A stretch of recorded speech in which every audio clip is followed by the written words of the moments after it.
warahmatullahi wabarakatuh. Perkenalkan, nama saya Citra, NIM B1B1230051, Prodi A, S1 Administrasi Rumah Sakit, Fakultas Teknologi Kesehatan Universitas Megaresti Makassar. Pada kesempatan kali ini, saya diamanahkan oleh Ibu Runi Meirati, SSM Home, melakukan selaku dosen pengampu mata kuliah Bahasa Indonesia untuk membuat tugas video presentasi ilmiah. Adapun materi yang saya akan jelaskan yaitu mengenai tentang kurikulum Merdeka Belajar. Adapun 6 materi yang saya akan bahas dalam kurikulum Merdeka. Yang pertama itu pengertian kurikulum Merdeka Belajar. Yang kedua, tujuan kurikulum Merdeka Belajar. Yang ketiga, karakteristik kurikulum Merdeka Belajar. Yang keempat, prinsip pembelajaran dalam kurikulum Merdeka Belajar. Yang kelima, tahapan pelaksanaan kurikulum Merdeka Belajar. Yang keenam, keunggulan kurikulum Merdeka. Materi pertama yang saya akan jelaskan itu mengenai pengertian kurikulum Merdeka.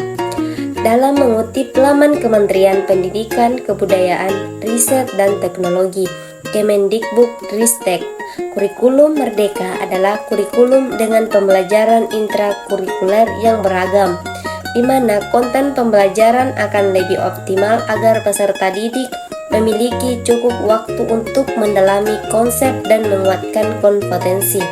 Di sisi lain, guru memiliki keleluasan untuk memilih berbagai perangkat ajarannya, sehingga pembelajaran dapat disesuaikan dengan kebutuhan belajar dan minat peserta.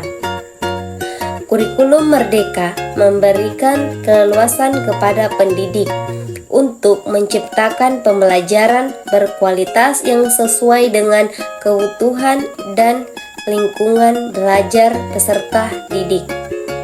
Dan adapun materi kedua yang saya akan jelaskan itu mengenai tujuan kurikulum Merdeka Belajar. Yang pertama, kreativitas dan inovasi, contohnya mendorong siswa berpikir kreatif dan inovatif. Yang kedua, pemberdayaan siswa, contohnya memberikan kebebasan siswa dalam proses pembelajaran. Yang ketiga, keterlibatan komunitas, contohnya mendorong keterlibatan siswa dalam kegiatan komunitas. Yang keempat, pendidikan karakter, contohnya menanamkan nilai-nilai karakter dan tanggung jawab sosial. Yang kelima, kustomisasi pendidikan, contohnya menyesuaikan kurikulum dengan kebutuhan siswa. Yang keenam, teknologi dan informasi, contohnya mengintegrasikan teknologi dalam pembelajaran. Yang ketujuh, pemikiran kritis, contohnya membangun kemampuan berpikir kritis siswa. Yang keenam, keberagaman, contohnya memberikan pilihan mata pelajaran dan metode pembelajaran yang beragam. Yang kesembilan, persiapan dunia kerja, contohnya membekali siswa dengan keterampilan relevan untuk dunia kerja. Materi ketiga yang saya akan jelaskan itu mengenai karakteristik kurikulum Merdeka. Ada beberapa karakteristik utama dari kurikulum ini yang mendukung pemulihan pembelajaran. Yang pertama, fokus pada materi esensial sehingga pembelajaran lebih mendalam. Yang kedua, waktu lebih banyak untuk mengembangkan kompetensi dan karakter melalui belajar kelompok seputar konteks nyata atau proyek penguatan profil pelajar Pancasila. Yang ketiga, capaian pembelajaran per fase dan jam pelajaran yang fleksibel mendorong pembelajaran yang menyenangkan dan relevan dengan kebutuhan pelajar dan kondisi satuan pendidikan. Yang keempat, memberikan fleksibilitas bagi pendidik dan mendukung perangkat ajar serta materi pelatihan untuk mengembangkan kurikulum satuan pendidikan dan melaksanakan pembelajaran berkualitas. Yang kelima, mengedepankan gotong royong dengan seluruh pihak untuk mendukung implementasi kurikulum Merdeka. Materi keempat itu menjelaskan prinsip pembelajaran dalam kurikulum Merdeka Belajar. Kurikulum Merdeka mencangkup 3 tipe kegiatan pembelajaran sebagai berikut. Yang pertama, pembelajaran intrakurikuler yang dilakukan secara terdiferensiasi sehingga peserta didik memiliki cukup waktu untuk mendalami konsep dan menguatkan kompetensi. Hal ini juga memberikan keleluasan bagi guru untuk memilih perangkat ajar yang sesuai dengan kebutuhan dan karakteristik peserta didiknya. Yang kedua, pembelajaran konkurikuler berupa proyek penguatan profil pelajar Pancasila berprinsip pembelajaran interdisipliner yang berorientasi pada pengembangan karakter dan kompetensi umum. Yang ketiga, pembelajaran ekstrakurikuler dilaksanakan sesuai dengan minat murid dan sumber daya satuan pendidikan. Materi kelima menjelaskan tentang tahapan pelaksanaan kurikulum Merdeka Belajar.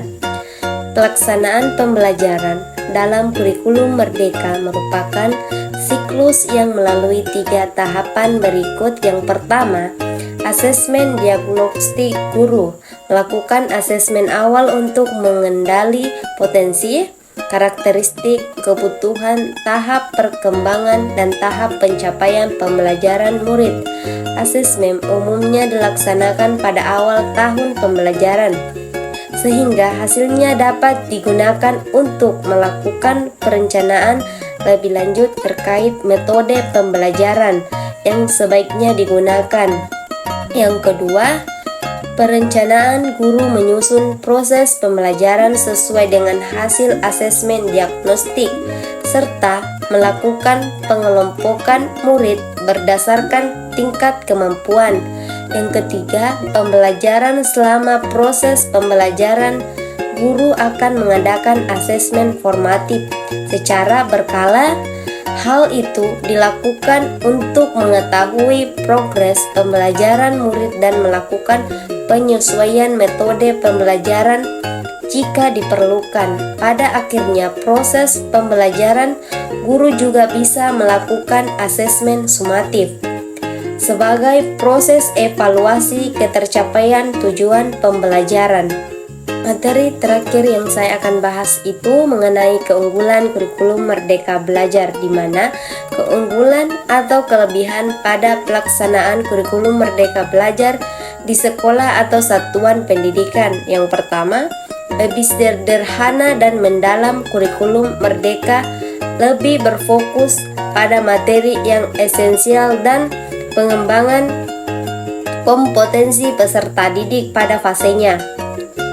Proses pembelajaran diharapkan menjadi lebih mendalam, bermakna, tidak terburu-buru, dan menyenangkan. Yang kedua, lebih merdeka bagi peserta didik, khususnya jenjang SMA.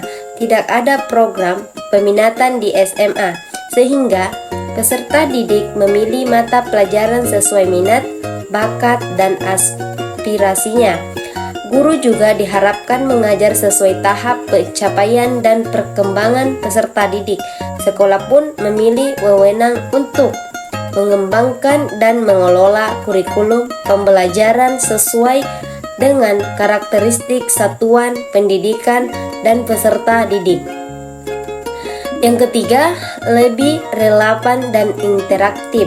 Pembelajaran melalui kegiatan proyek memberikan kesempatan lebih luas kepada peserta didik untuk secara aktif mengeksplorasi isu-isu aktual, misalnya isu lingkungan, kesehatan, dan lainnya, sehingga dapat mendukung pengembangan karakter dan kompetensi profil pelajar Pancasila. Nah, itulah penjelasan lengkap tentang kurikulum Merdeka Belajar, mulai dari pengertian, tujuan, karakteristik, prinsip, tahapan, hingga keunggulan penerapannya di sekolah atau satuan pendidikan, baik untuk pendidikan dan peserta didiknya.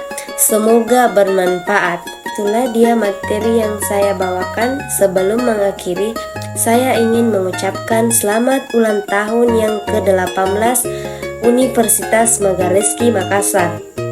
Semoga semakin jaya, sukses, dan terkenal sampai ke internasional.